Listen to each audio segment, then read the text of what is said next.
पूर्णिमा व्रत कथा। भाग नंबर 2। धनेश्वर वृक्ष पर चढ़ गया और उसने एक अति सुंदर आम का फल देखा। ब्राह्मण ने जल्दी से उस फल को तोड़कर अपनी स्त्री को लाकर दिया और उसकी स्त्री ने अपने पति के कथनानुसार उस फल को खा लिया और वह गर्भवती हो गई।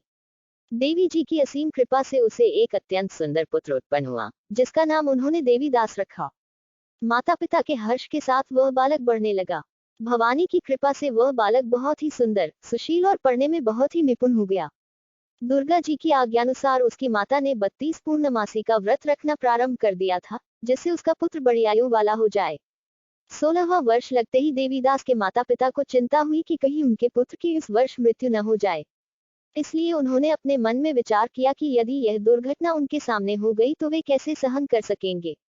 इसलिए उन्होंने देवीदास के मामा को बुलाया और कहा कि हमारी इच्छा है कि देवीदास 1 वर्ष तक काशी में जाकर विद्याध्ययन करे, इसलिए साथ में तुम चले जाओ और 1 वर्ष के पश्चात इसको वापस लौटा लाना।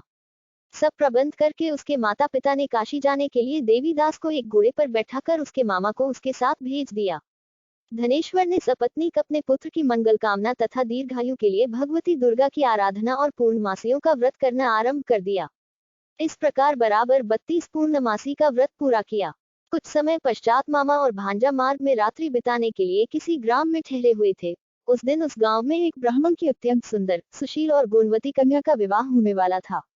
जिस धर्मशाला के अंदर वर और उसकी बारात ठहरी हुई थी, उसी धर्मशाला में देवीदास और उसके मामा भी ठहरे हुए थे। संयोगवश कन्या को तेल आदि चढ़ाकर मंडप आदि का कृत्य किया गया तो लग्न के समय वर को धनुर्वात हो गया। अस्तु, वर के पिता ने अपने कुटुंबियों से परामर्श करके निश्चय किया कि यह देवीदास मेरे पुत्र जैसा ही सुंदर है, मैं इसके साथ ही लग्न करा दूं और बाद में विवाह के अन्य कार्य मेरे लड़के के साथ हो जाएंगे।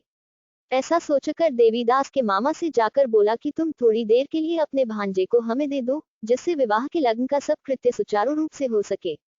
तब उसका मामा कहने लगा कि जो कुछ भी मधुपक आदि कन्यादान के समय वर को मिले वह सब हमें दे दिया जाए, तो मेरा भांजा इस बारात का दूल्हा बन जाएगा।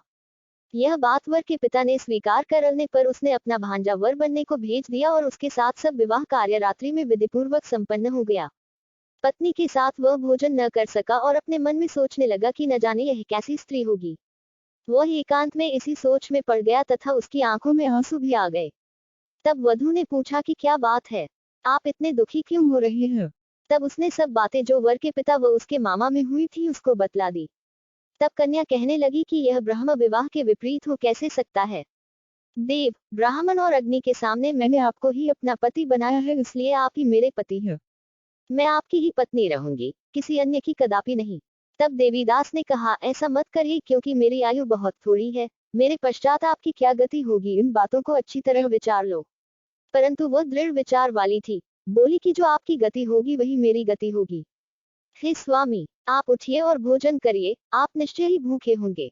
इसके बाद देवीदास और उसकी पत्नी दोनों ने भोजन किया तथा शेष रात्रि वे सोते रहे। प्रातःकाल देवीदास ने अपनी पत्नी को 3 निगों से जड़ी हुई एक अंगूठी दी, एक रुमाल दिया और बोला कि प्रिय, इसे लो और संकेत समझकर स्थिर चित हो जाओ। यदि मैं जीवित रहा तो अवश्य वापस आऊंगा, अन्यथा समझ लेना मेरी मृत्यु हो गई है। यह समझाकर वह चला गया। प्रातःकाल होते ही वहां पर गाजे बाजे बजने लगे और जिस समय विवाह के कार्य समाप्त करने के लिए वर तथा सब बाराती मंडप में आए तो कन्या ने वर को भली प्रकार से देखकर अपने पिता से कहा कि यह मेरा पति नहीं है, मेरा पति वही है जिसके साथ रात्रि में मेरा पानी ग्रहण हुआ था। इसके साथ मेरा विवाह नहीं हुआ है। कथा का शेष भाग वीडियो नंबर 3 में है।